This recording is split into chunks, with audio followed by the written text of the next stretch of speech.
This is Mark Lieberman, the host of The World According to Mark. And if you're hearing this show, you're hearing it on any of the usual podcast platforms, as well as possibly on one of the Pacifica networks or on Facebook. So we can get this show in multiple ways, and I'm thankful that you're tuning in. My guest today is Terry Van Duyne, who was a former Democratic member of the North Carolina Senate, having represented District 49, which encompasses most of Asheville and Buncombe County, North Carolina. For those of you who are not as familiar as we are with geography and politics in North Carolina, that district tends to be a more progressive / liberal district, more Democratic district. And Ms. Van Duyne held onto her seat and served from 2014 to 2021. She did venture into a race for the lieutenant governorship in 2020, and she finished second in the primaries. And she has now transitioned into, I say transition, but as you'll find out when I stop talking and she does, she still has the same passions for political and social issues, but she's doing it from the vantage point of advocacy for various nonprofits, as well as some other governmental institutions. And so I want to, without further ado, welcome Terry Van Duyne onto the show. Thank you for the invitation. It's a pleasure to be here. So you decided not to relax in Florida or Vail, Colorado, or Asheville, but you have Asheville, and right, and as a former Senate representative, you're very familiar with the road traveled between Asheville to Raleigh, the state's capital. But even though you're no longer a member of the Senate itself, you still travel those roads. So you're a person on the go, and tell us how you've sort of managed the transition, and tell us a little bit more than I have about what organizations you're very involved with and some of the policies and social issues that you're championing. Well, I loved representing Buncombe County in the North Carolina Senate. It was such a privilege, and I am so grateful to the people of Buncombe County for giving me that opportunity. But I'm equally pleased to be back in Asheville. I was inspired to go into public service because of the incredibly robust and committed nonprofit community in Asheville. And I had the privilege of serving on a number of boards here. And I learned a lot about what happens when people can't afford to go to the doctor, or have to worry about their kids' education, or don't have enough to eat. So that got me involved in public policy, but I am still a believer in the importance of public policy in changing people's lives. And so, fortunately, some of the groups I was working with before I went into the General Assembly asked me to come back, and some new ones asked if I would help out. And so I am currently, the governor appointed me to the North Carolina Board of Community Colleges. And that's an amazing, amazing organization that kind of oversees our great 58. We have 58 wonderful community colleges across the state. I'm also on the board of NC Child, which is an advocacy group in Raleigh that primarily focuses on the issues that affect North Carolina children and their families. Another statewide board I'm on is the Justice Center. They're also an advocacy group, but they're in addition to that, they're a law firm. And so they take cases at the state level primarily to influence public policy, and they have a daily presence in the General Assembly, and they advocate for North Carolina, where everyone can live their fullest lives. Locally, I am on the board of Pisgah Legal Services, and Pisgah is near and dear to me. I have learned so much from my association with Pisgah. I was served on that board for probably 10 years before I went into the General Assembly. And what they taught me, I had this misconception that, if you played by the rules, why would you ever need an attorney? But what I learned was that if you're low income, you are easy prey. And life is complicated. And sometimes you need help in an abusive relationship, or sometimes you need help navigating how to get benefits that you're totally entitled to from the government. And sometimes you just need help securing safe housing. So I had the opportunity at Pisgah also to train and serve as Affordable Care Act navigator. And that was extraordinarily eye-opening to me. I had folks come in who, they didn't qualify for disability, but they were obviously not able to work full-time because they couldn't afford to go to the doctor. I had a gentleman who needed a knee replacement. He worked construction. He was in his 50s. He was too young to retire, but not fit enough to get on a ladder anymore. And I had to tell him I couldn't help him because we hadn't done the Medicaid expansion.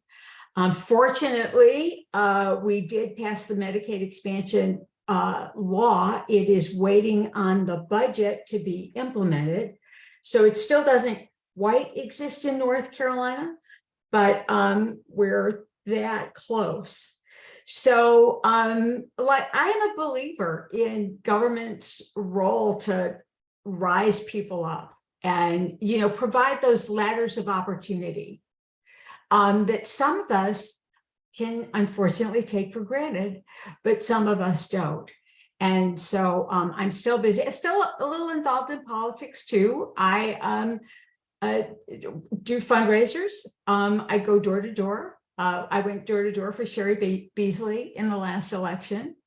And in my opinion, we could have had a wonderful North Carolina senator, a woman with a lifetime of community service, and a former North Carolina Supreme Court judge. And the senator that won that election just voted against, just voted to tank the economy because he didn't support the negotiated debt ceiling increase. So I'm committed and still able to roll up my sleeves and help, and I love North Carolina. So let me touch on a couple points. First of all, correct me because I may be incorrect in this. I looked through, and we've known each other now since I've been in Asheville. You're not a lawyer by training. No, I am not. Right. So, right. And that's how I got involved with some of these groups, because in the General Assembly, we come from all walks of life. Sure. All right. And so these are folks I could call on for technical assistance with a bill, or just help understanding what current legislation means and how it impacts people's lives.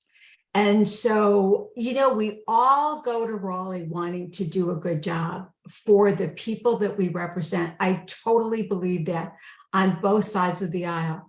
But we deal with so many issues and there are so many details.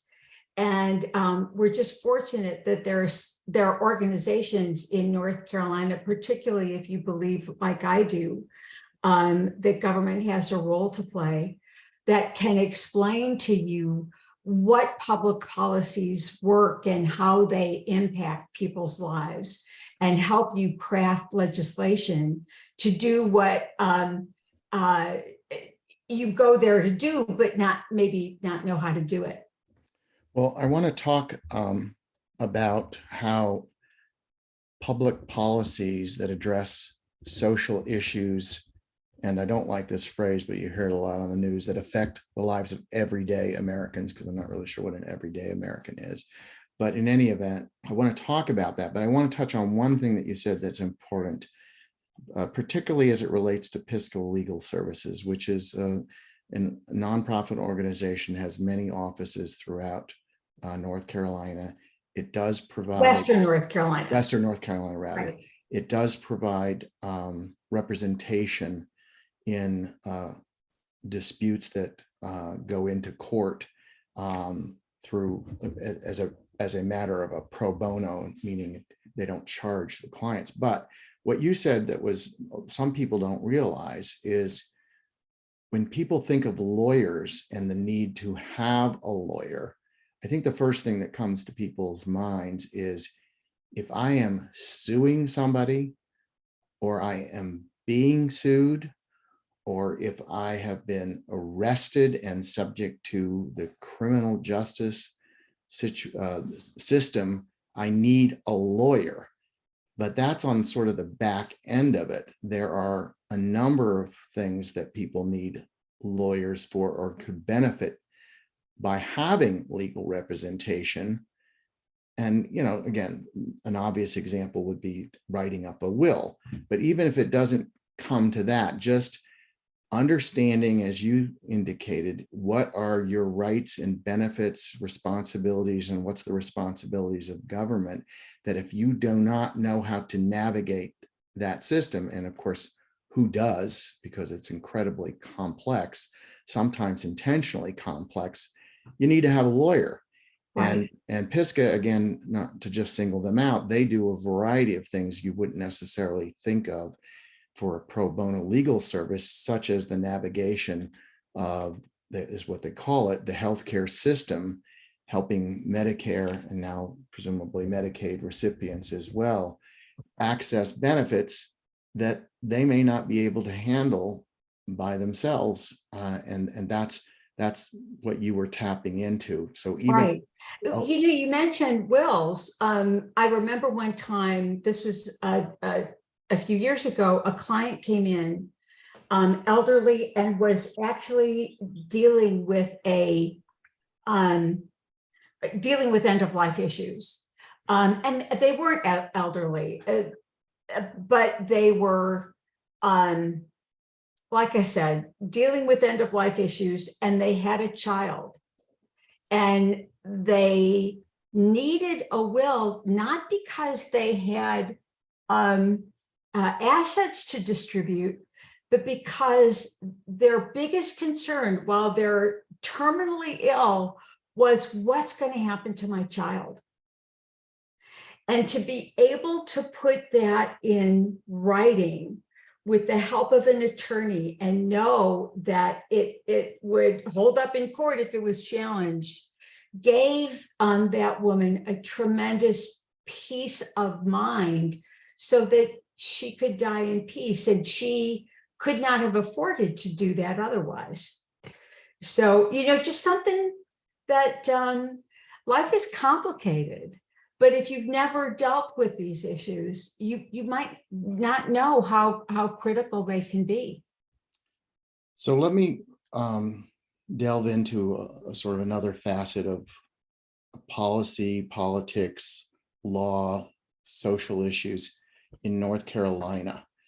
North Carolina has a lot of similarities in terms of demographics and laws that have been on the books to other states in the region, other neighboring so-called southern states, and to be pejorative, you could say the former Confederacy, whatever. But North Carolina has frequently been thought of as being more of a hybrid state that was open to Purple, purple is what is being the used technical today. term. Technical term, which obviously is the merger of red and blue.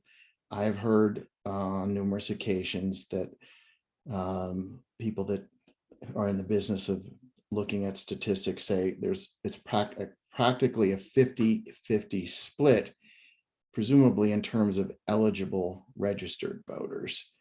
But nonetheless, and this is where North Carolina looks a lot more like Georgia and Alabama and other similar states, the majority, well, and you can go across the spectrum to Texas, but states where, despite the political persuasion, so to speak, of the electorate, the legislature, which is typically bicameral, a House and a Senate, has a significant majority of Republicans and a minority of Democrats.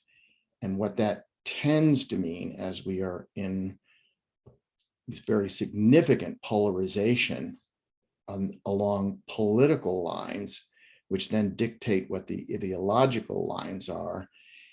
And just in the last few years, North Carolina, well, the Republicans have in effect controlled, so to speak, from that standpoint, the state legislature for over 10 years, if my thinking of it is correct. It shifted from over 100 years of Democratic majorities to a Republican majority in 2010. Okay. And we're not going to count the period of time in which it was Democratic, but the Democrats look more like Republicans, and I don't think it's a pejorative name. Dixiecrats is what they tended to be called. So yes, but there was a period of time where Democratic representatives at all levels did adhere to a more moderate, progressive, left-leaning, whatever line. But the state legislature in North Carolina in the last decade and more, with a significant Republican majority, and then recently they now have in effect a veto-proof legislature, which means to all those who follow politics, even if a piece of legislation passes passes by a bare minimum or with some Republicans, so on and so forth, or if it's more Republican oriented, the governor has a veto right. Most governors do, in fact, if not all of them, have a right to say, I don't care what the legislature has said, I believe that this legislation is not good, so I veto it. But when you have a supermajority, so to speak, the governor's veto is ineffective. And that is what we are now facing in North Carolina. Other states are in similar situations, which tends to mean that even if you have a Democratic governor or even a moderate Republican governor who doesn't like the tenor or tone of legislation passed by both the House and the Senate, he may lack the authority to change it through the veto. And that has a significant influence and will continue to have a significant influence on the type of legislation which is passed in North Carolina. So let me ask you to comment on that. It emboldens a lot of extreme legislation because there's no check on it. And the situation is even worse, as you know, because we used to have a check in terms of the courts. And the courts have been clearly politicized. One of the first things Republicans did when they took over the legislature was we used to elect our judges in a nonpartisan fashion.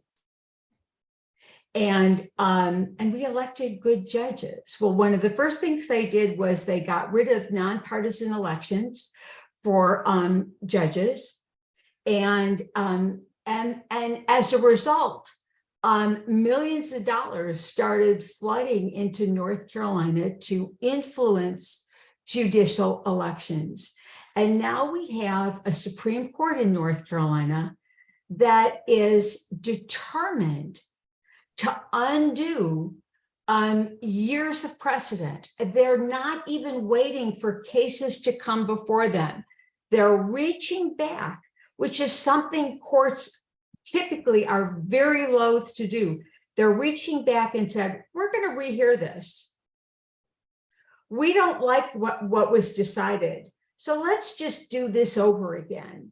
And you're going to see it have a huge impact on our districts. And if you look at the congressional districts, and they're easier to look at because right now we have 14 congressional districts. After they drew the districts in 2010, our legislature, in spite of the fact that more people voted for Democratic candidates statewide than voted for Republican candidates, we had a delegation made up of 10 Republicans and 3 Democrats.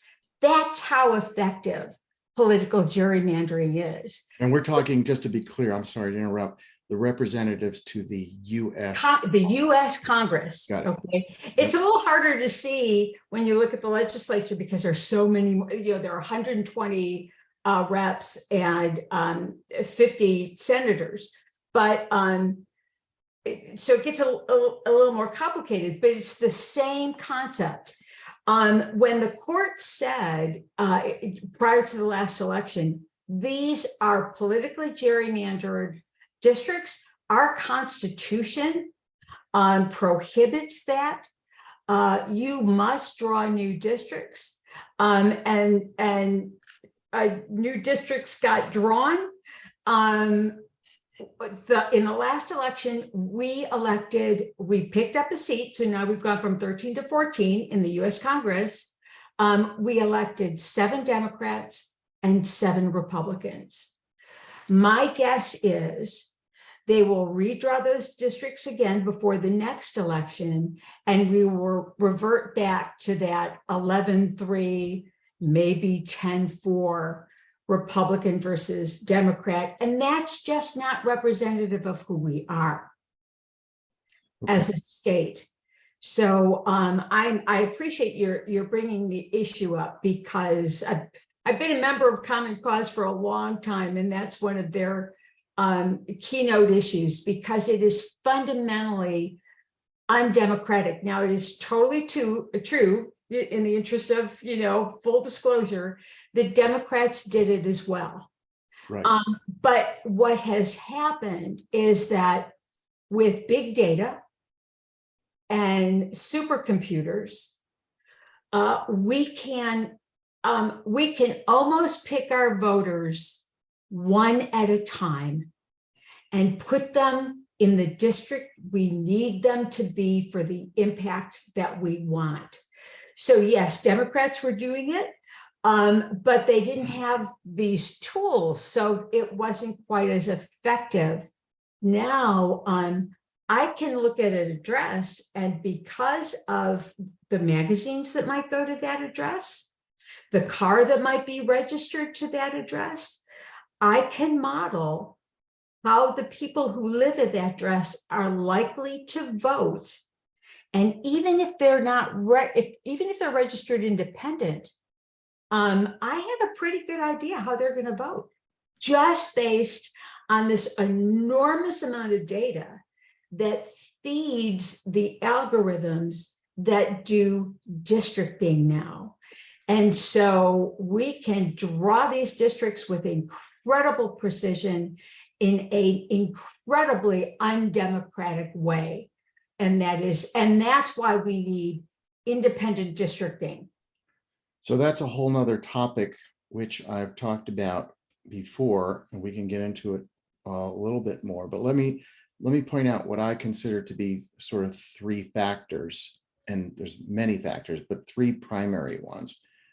First of all, it's unfortunate, but in today's world, and we've had similar eras or epochs in American history, what party you're in largely determines what issues you're in favor of. In other words, the people that declare themselves Republicans and vote Republicans, they vote on the sort of key issues that attract the most attention. Some of them are not what I would consider to be the most important political, social issues of the day. But whether it's LGBTQ rights, or whether it's what's the so-called CRT, that those social issues, if you're a Republican, you know how you're going to vote and who you're going to vote for based upon those issues, because they're declared. I mean, it would be nice if and I don't know what decade it was different, if a person who was a representative or a senator, albeit a member of the Republican or Democratic Party, could not be so easily identified with a particular issue, because for every issue out there, there's 2, 3, 14 sides to it. And, bipartisan legislation is not completely a thing of the past, but it seems to be headed in that direction. The second point to make, and then I'll stop talking, is our US Supreme Court has decided in various cases that it is not going to wade very deeply at all into the so-called gerrymandering concept, saying in effect, it's a political issue. We don't deal with political issues. And until and unless you can see a blatant use of race or some other ethnic demographic characteristics to create the districts, we're not going to take a case, or we're not going to rule against a gerrymandering situation.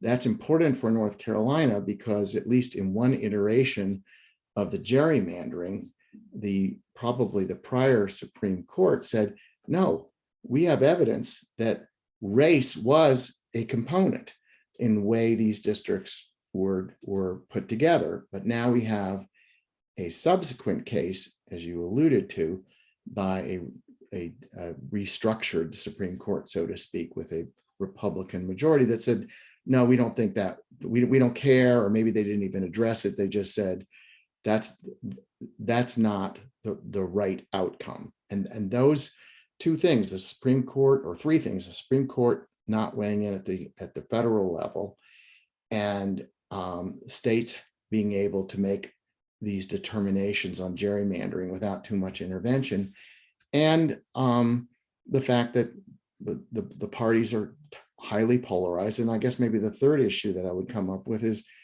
so much money is being used and driven into these campaigns. I won't just say it's because of Citizens United, but the fact of the matter is there's millions and millions of dollars that are devoted to single issues, so to speak, through the PACs and super PACs, which largely escape regulation. So, and what I would say is that to a certain extent, we shot ourselves in the foot, because in an effort to be more democratic, we turned over the primary process to voters. And years ago, and I am not advocating for smoke-filled rooms. However, I think there's an argument to be made that it is the people who get involved at the local level with their party, whether it's the Republican Party or the Democratic Party, they know their candidates. And they know who has the capacity, who has the temperament, I think, to do a good job. And I've come to change how I feel about primaries, because I think primaries are a big reason why our candidates are getting so extreme. In the last election, I think, at least nationally, not so much in North Carolina, but nationally, we saw a big pushback on extremism. I mean, you probably recall the Senate was supposed to be overwhelmingly Republican. The House was supposed to go overwhelmingly Republican. And nationwide, people said, we're not comfortable with that. We're getting a little too far ahead of ourselves. We want to pull back. And those super majorities nationally did not happen. But the candidates that are running are, they're being forced to extremes, and then they're not representative of the rest of us. The biggest voting bloc in North Carolina is independents. And I think that's because most folks, they're saying a pox on all your homes. I'm going to vote my conscience. But because they don't have a good choice, because we have chosen these Democratic and Republican extremists, we end up with Extreme politics. I won't name names, but yeah, we've seen it here in District 11. Well, I want to shift a bit to a topic that we talked about when we decided that this would be a good opportunity for you to be interviewed on the show, and that's public education.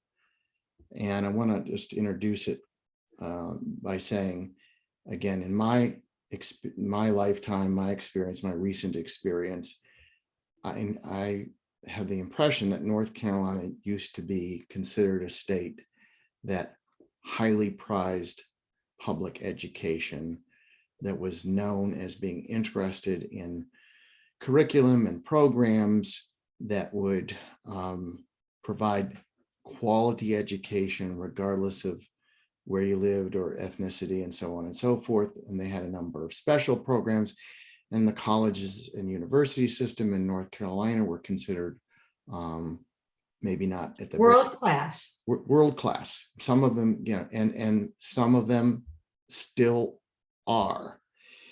And if you look at some of the bills, look at least at the names of some of the bills that have passed in even more recent times, they have, names that suggest they're, for scholastic achievement. I can't give the nomenclature, you probably can, but it looks like, yeah, that's a good bill. But if you read further, you find that there are exceptions and so on and so forth. But more importantly, what I think we're hearing is that there is a prioritization of how money is collected, which is taxes, how money is spent. And so even if there are Republicans and Democrats alike who are espousing the virtues of various kinds of programs which are theoretically available, if those programs are starved from funding because the taxes that are necessary to fund those programs are being reduced or not keeping up with inflation and so on and so forth, then the public education system suffers. And I'm just about to get to a close. There are a couple of other issues that are interesting in North Carolina. And it's not just North Carolina. I think, again, a lot of states, many in the South, some scattered around the country, but there is this competition with public education and critiques of public education, whether it's CRT or LGBTQ issues or systemic racism, whatever. But there is a push, and there has been a push for a number of years, to give, quote, choice to parents to determine not to send their kids to public schools, but to send them to charter schools, which are subject to some regulation, or homeschools, which are in many cases, and particularly I'm noting North Carolina, very little. And what used to be the notion that public education should be funded through tax dollars, and these other, if someone wanted to choose to send their kid to a charter school or a school that had a religious orientation, they could, but of course they would have to pay the freight for that, and they would still have to pay taxes. But increasingly, through court decisions and so on and so forth, and through preference, in this case in North Carolina with the state legislature, to provide funding for charter schools and through vouchers and the like, and homeschools through various other devices, the amount of money that's left at the end of the day for public school systems is diminished. So do you consider that to be a fair sort of summary of what is at stake here? I think it actually even runs deeper than that. Okay, so for most of our history, North Carolina has been a rural and really poor state. But governors on both sides of the aisle, Republicans and Democrats alike, understood that education was how we were going to lift up our fortunes going forward. And so Governor Holhouser was a Republican is one example. Governor Hunt, who was a Democrat, is another example.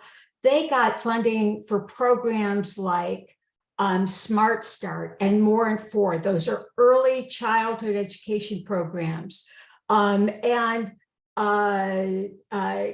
for teacher education, we had the Teacher Fellows Program, which was an amazing program that identified students in high school that would make wonderful teachers. And they not just provided them with tuition assistance if they worked 5 years in a public school when they were done, but nurtured them and mentored them through the process of becoming a great teacher. Our state constitution actually guarantees every child in North Carolina a free, appropriate education.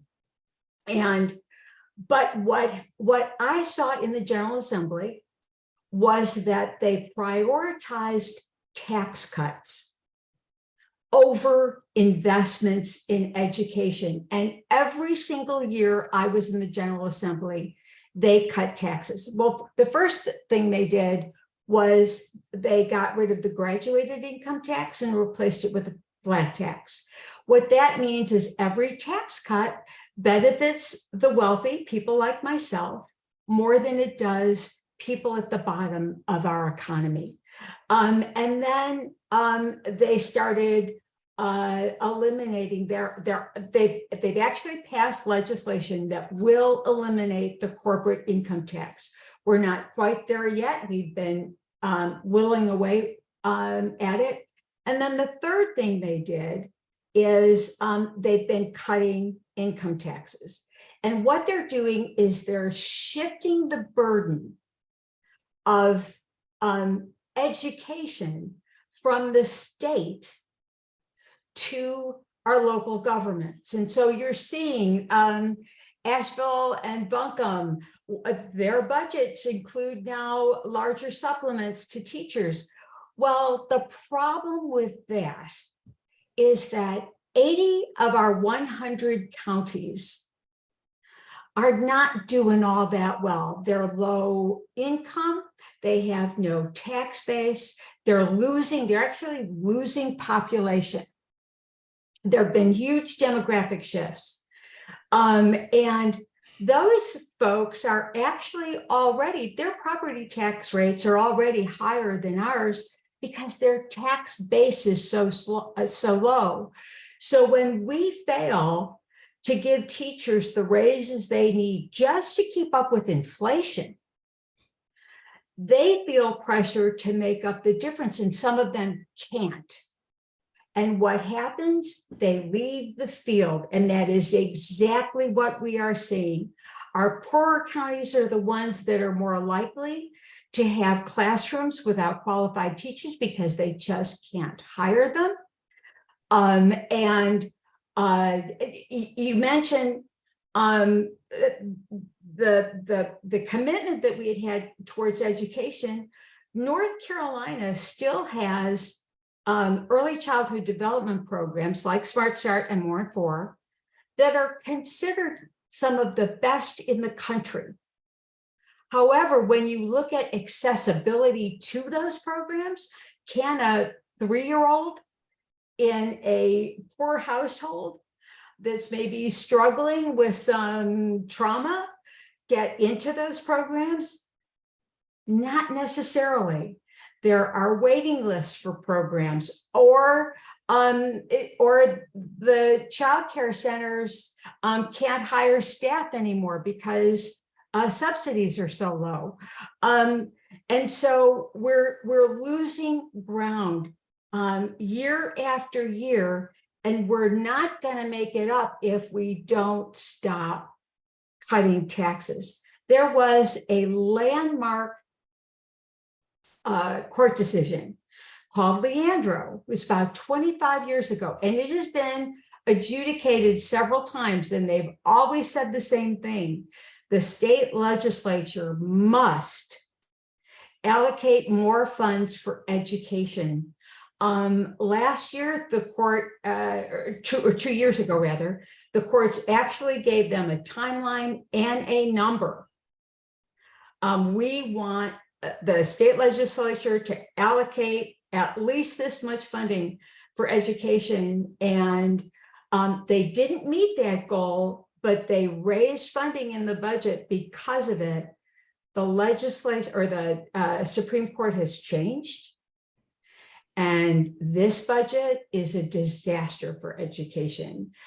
Teachers are actually likely to lose ground. We don't know what the budget looks like. We've seen the Senate version, which gives teachers, and not all teachers, but gives particularly new teachers, the average is about 3.4% raise over 2 years, when inflation is predicted to be 6.5% over that same 2 years. And keep in mind, their premiums for insurance are going up at the same time, so they're actually losing ground. Premiums for their healthcare insurance. For their healthcare. Okay. A significant number of North Carolina teachers get healthcare through their children, for their children through Medicaid. Okay. Because they can't afford healthcare. To add them to a policy where they might, that their employer has, but doesn't provide. Well, their employer is the state of North Carolina. Yes, the state of North Carolina does not provide healthcare for dependents. Got it. Okay. And their incomes are low enough that their children can qualify for Medicaid. Got it. Well, let me hit a couple of the points that you raised and just give a little bit more context and ask you to respond to it. First of all, let's start with a little bit in the way of statistics to talk about how significant the problem is in terms of teacher pay and spending per pupil. I've seen a number of different surveys and reports that seem to indicate that North Carolina is either at the bottom or close to the bottom in terms of compensation for teachers in the public school sector, and that the amount of money available per pupil is also similarly at or near the bottom. Is that the way that is absolutely true? Okay. We also don't provide teachers with enough support. By support, I mean school counselors, for example. We are far behind what is recommended in terms of a student ratio for school counselors, for school psychiatrists, for social workers. And, we're seeing nationwide, but North Carolina is not an exception here. We're seeing almost a crisis in mental health amongst our children, and teachers are having to deal with this, Right. because they don't have the support they need. Mhm. So when you don't give them the support they need, and you don't give them the pay they deserve, eventually they're going to drop out. These are educated people, and like I said, we are seeing them unfortunately leave the field. One of the things that came out of the Gates Foundation, Bill and Melissa Gates Foundation, they did a lot of work on education, and although I think you or I could have told them this, the most important factor in a child's education is that they have a qualified teacher. And we are not funding the programs to develop those teachers, and then we are not paying those teachers what they deserve. Right. And our children, it just makes life so much more difficult for them. Okay. If they don't have a qualified teacher. So I'm sorry, I didn't mean to cut you off. I just want to go back to one other significant issue that you raised and just make it crystal clear. You mentioned, of course, that the taxes have been lowered every year, it would appear. And we're talking about state income tax. Right. And that obviously means, again, there's less money that can be devoted to education, healthcare, other social issues. I'm sure that the Republicans who are defending those tax cuts, as you indicated, North Carolina, like many other states, again, not just in the South, but primarily in the South, they converted from what was largely an agricultural state in terms of businesses and industries, whether it was cotton or tobacco or whatever, to try to become more industrialized, which tends to mean jobs that pay more because they require higher skill and so on and so forth. So with lowering of corporate income tax and phasing out corporate income tax, and then putting caps and not having gradations and all of that, I'm sure Republicans that are supportive of that, and probably some Democrats, are saying, well, yeah, we want to attract corporations, businesses who pay higher wages and who will be taxed because they're for-profit entities into the state. And that in and of itself will create more money, which then can be used for a variety of programs. But the problem, it would seem to me, first of all, the question at the end of the day is, how has that worked? So if there's been over a decade of seeing that happen, but you're not seeing a vast inflow of money that could be used, then maybe it's not working very well. But the one obvious point that sticks out, which is, if there's not a sufficient amount of money to fund teachers at a high enough level to retain the teachers, not enough money spent on pupils to provide all these additional services that kids need, then corporations are going to say, there's no reason for us to move to North Carolina because we do not have an educated workforce who creates high school students that can move into a college setting, take STEM, the acronym, for math and science. And so you, just because you reduce the taxes, if you do not have funds coming from some source to supplement the reductions, then you're going to have kids, again, who cannot compete for jobs, and corporations are not going to locate there. They'll locate in another state that has better education, or they'll, continue to take jobs that could have been located in the United States and move them somewhere else. Are those fair comments, again, as to what is failing in the system in North Carolina and many other states that pursue Well, tax cutting?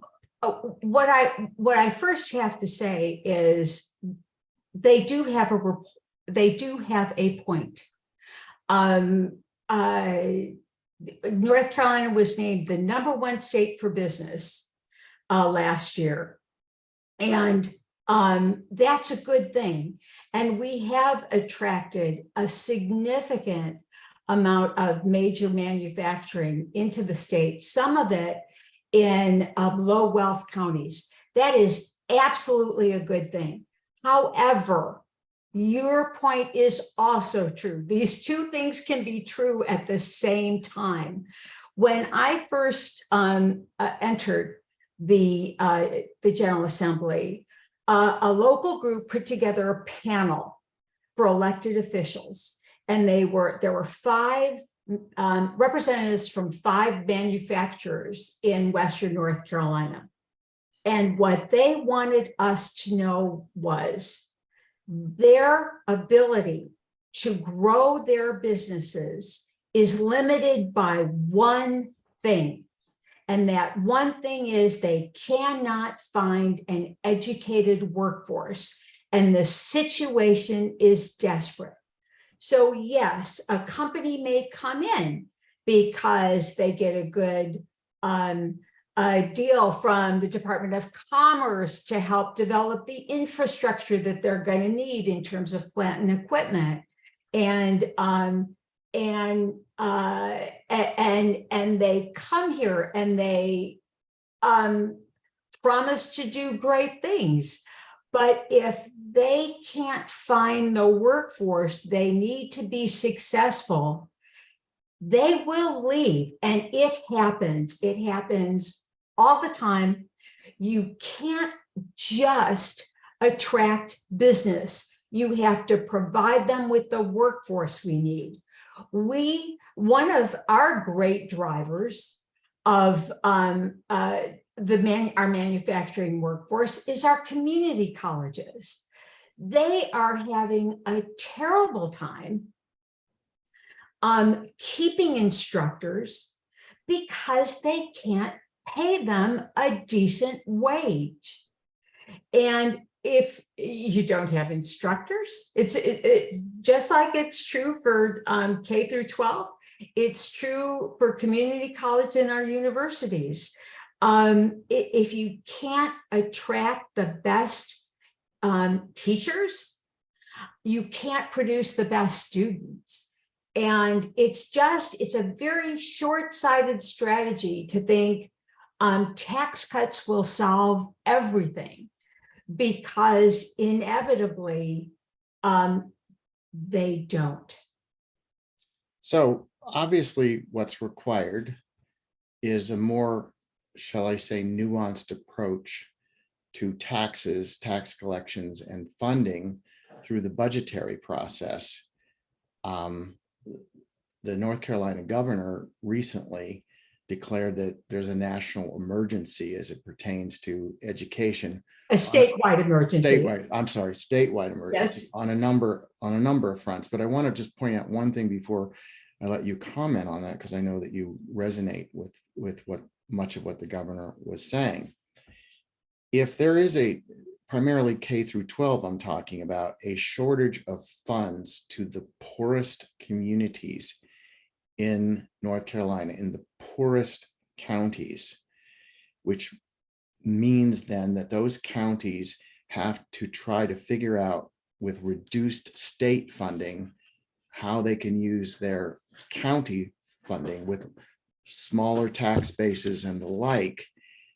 Why is it that Democrats don't seem to be able to attract the votes that would turn that situation around by having these rural counties, which traditionally have tended to vote for Republican representatives, into Democrats who say, put us in, we will help to fix the taxing situation, we will help to create more available funds at the state level so that you can have a school that has competent teachers, that has books, that has guidance counselors, and so on and so forth. Why is that not happening? Well, I wish I had a definitive answer for you. Well, This you're is not a politician anymore, so right. you don't have to Well, respond to but that. even when I was, I don't think I could have answered that sufficiently for myself. But I think, you know, you already mentioned gerrymandering is in fact part of it. But it's not all of it. And we as Democrats are starting to recognize we did intentionally try to reach out to our rural communities in a way that resonates with them, you know, on their terms. We understand that nobody likes to be told how they should think or who they should vote for. We need to have a little humility, and we need to listen. And I honestly believe we're trying to do a better job of that. There are a lot of impediments. One of them, I hate to say it because it's so passe now, but social media. You know, the fact that we are fed information that is only based on what keeps our eyeballs on the screen. So the Democrats tend to get Democratic messages, Republicans tend to get Republican messages, and we don't even know we're not living in the same universe anymore. Well, and how we break down that divide is a huge challenge, and we're gonna need the social media platforms to help. I don't think that was ever their intention. Their intention, like any other capitalist organization, and I'm a big believer in capitalism, is to make money. And the way you make money, if you're a social platform, is selling advertising. And the way you sell advertising is to keep people's eyeballs on the screen.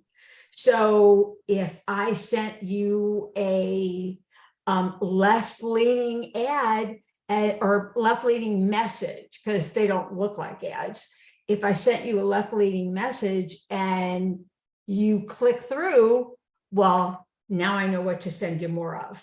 And that's exactly what they do. And then the same is true on the right. And that's another thing.